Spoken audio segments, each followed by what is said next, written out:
So let's assume you're almost at the finish line. So you've created these stunning 3D mockups. Your client has picked their favorite. Maybe you've made some tweaks to the name of a fragrance, perhaps to some of the details on the ingredients, and everything's ready to be signed off and committed to print. Well, your flat label for the candle votive is simple enough. You just need to maybe add a bleed if it doesn't already have one, size that and send that to print. But unfortunately for our box, we can't just send our Adobe Dimension file to a printer. They won't be able to work with it. This is where we now need to circle back and create our die line. Now, most often a printer will actually provide a die line for you. If you or your client have reached out to a printer, you've obtained a quote, you've agreed on the packaging you're going to create, usually it's in their best interest to provide you with a die line so that you can adjust the artwork for the way they want to print. But there may be cases you actually need to obtain or create a die line yourself. So we're actually going to create our own version in this lesson so that you're fully prepared for any situation. And we're going to base it on a template I've found. This is again from diecuttemplates.com. And you can see in the preview here, this is the sliding box exactly as I want it to appear. So if we scroll up to this sample die line, if you're prepared to pay for them to create this for you, you just plug in the dimensions and you'll be able to download the die line as a PDF with layers intact, and you can start using that in Illustrator. If you want to do that, you can simply jump ahead to the next lesson. We're actually going to create not for all three portions of a box because there's actually some repetition here. If you look, the lower bases are actually the same. So we're going to focus on the techniques you need to do this for the top portion of a box, and then you can repeat that as needed for the rest of your artwork. So we're going to start with a blank artboard in Illustrator. Usually you would carefully size this. So you'd pick an artboard size that reflects the overall size of your die line, maybe with a little margin around the edge. And then under layers, we're going to create a layer, and I'm going to label this guide. And if I just drag in, just to show you what we're aiming to create, this is the preview we saw on that website. And so we're looking to create 5 faces, not 6, because of course this will be the top portion of a box that slides on the base. It's just this left section we want to focus on here. And we're going to create 5 faces. If we wanted this to be a perfect square, then that makes it even easier. Each face can be exactly the same size, and we just need to add cutting marks for the flaps on the edge. Now again, this is where it's worth communicating with your printer, because they may have a preference or suggestions as to how you work these flaps in. But we're just going to go by this to create our template now. So I'm going to start by using the rectangle tool, and I'm going to eyeball this. I won't be using precise dimensions, but of course you would in doing this for a real world project. And you can see as I drag, and I'm holding shift to constrain this to a perfect square, you can see there's a little tooltip that pops up with the dimensions. So at the moment we're almost 60 by 60 millimeters. Instead of driving yourself mad trying to get that just right, if you drag it somewhere close and then under properties and transform, you can actually plug your dimensions in here, and we can make that 60 by 60 millimeters exactly. I'm going to give this an outline and make sure it has no fill. So we'll pick a color that's most often used for cutting marks. So we'll use a red. And then because each of our faces will be perfect squares, we can simply Alt drag, and I want to make sure that intersects and overlaps precisely with the square next to it. And we'll do the same to go up, make sure it intersects, the same to go down. Each time I'm just selecting, Alt dragging, and there now we have the base of our 5 faces. So you could add a bleed if you wanted by adding 3 millimeters outside this, and I'll show you a quick tip I would use to do that. So I would select all of these shapes, copy them, paste them in front, Use Pathfinder to unite them all into a single shape. I can show you that's a single shape by just changing the fill temporarily. So you can see it's a single shape made from all of our artwork. And then to add 3mm to this, we simply go to Object, Path, and Offset Path. And by offsetting that by 3mm, there we are. That would give us our 3mm bleed. Click OK. Remove the fill and change the stroke color from the red that we use for cutting marks to say something like a purple.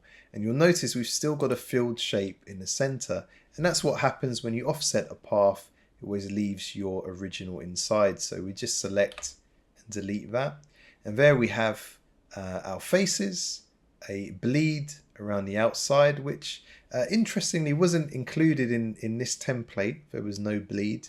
But I think it's useful to remind yourself, you want to make sure any detail, any artwork bleeds across that area.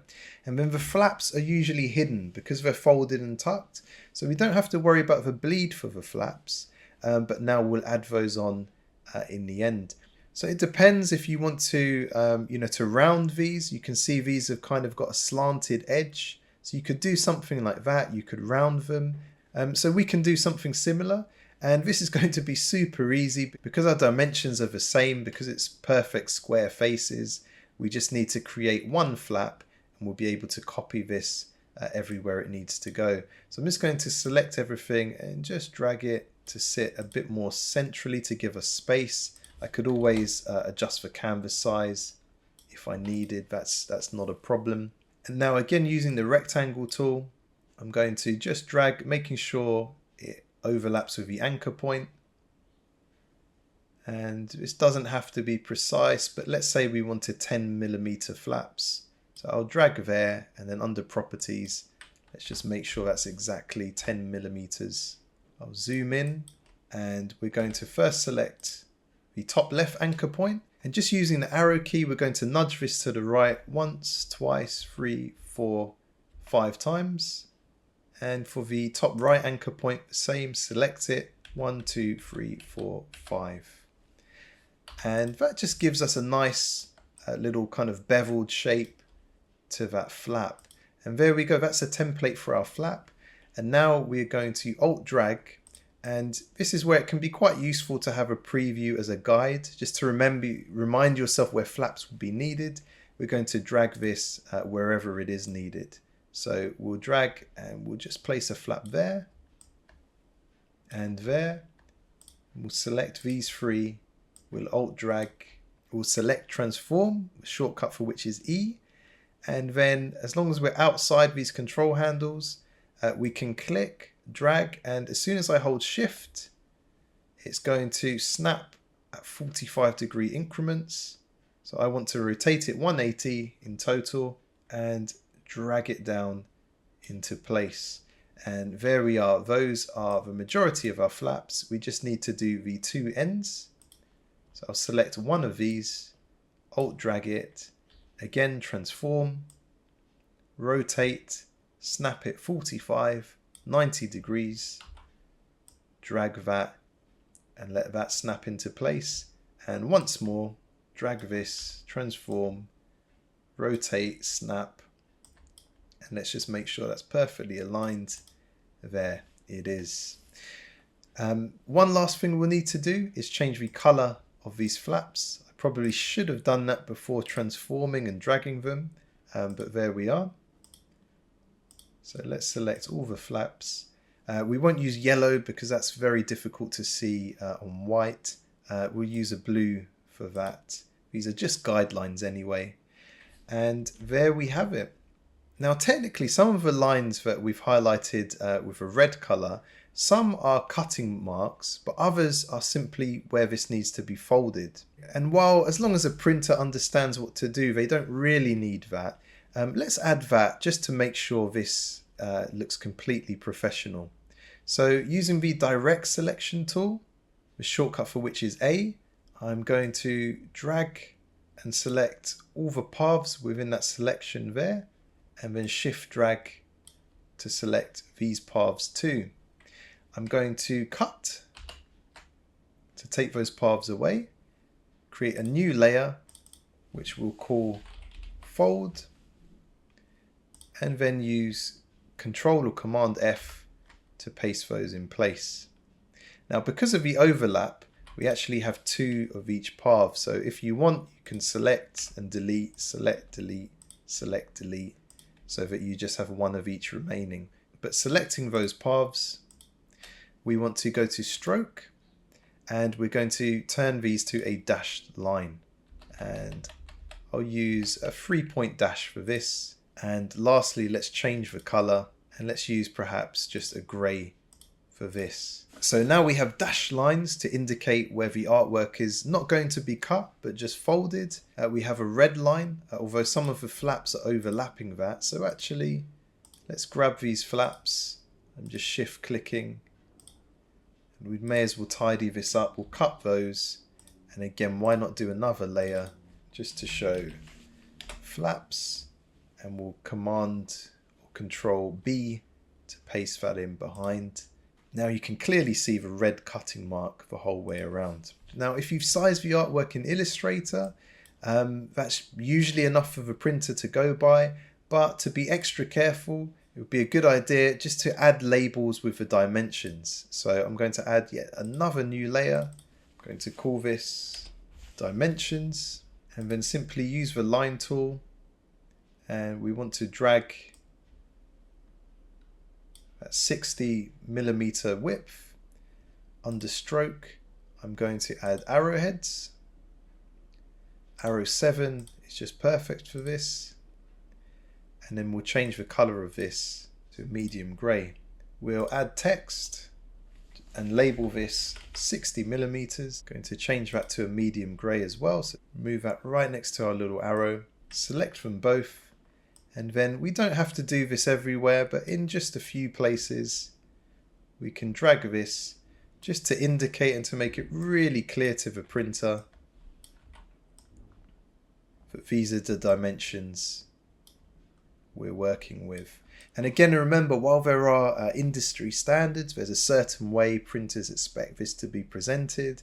Really, the key here is communication. As long as you communicate what's needed, the printer's there to help you and work with you to get the result you're looking for. So now we really do have something that's clearly labeled. It's ready for us to put our artwork in place, and then in a real life project this would be sent to print. Now before we do that, if you're really struggling to kind of get your head around and understand the way this die line will fold and come together, and until you've worked with it a bit, that's not anything to be embarrassed about. It takes practice. I highly recommend physically printing it, cutting it out just with some scissors or a scalpel, and then trying to construct and assemble that together. And actually seeing that in front of you, comparing that to your artwork, it can really help you to bridge the gap in your understanding, if there is one. Until you become more familiar with the process, it can be good practice to do that, just to make sure you've not oriented something on the die line the wrong way around. Now the printed area is usually the exterior, the outer facing portion of your packaging. So naturally that dictates the way it's going to fold or be glued. But on some more complex pieces, particularly if a die line from a printer isn't labeled very clearly, it's always best to check with a printer. So you could send them something like this, where you've simply labelled each face of the die line alongside your mock-up so that you're indicating they match, and just ask the printer to confirm. And it's so much worth spending that extra time and getting that confirmation if you're in any way unsure or the die line hasn't been labelled clearly. So we're all set. Hopefully we understand how and where things are going to fold. Now we need to impose our artwork onto the die line itself.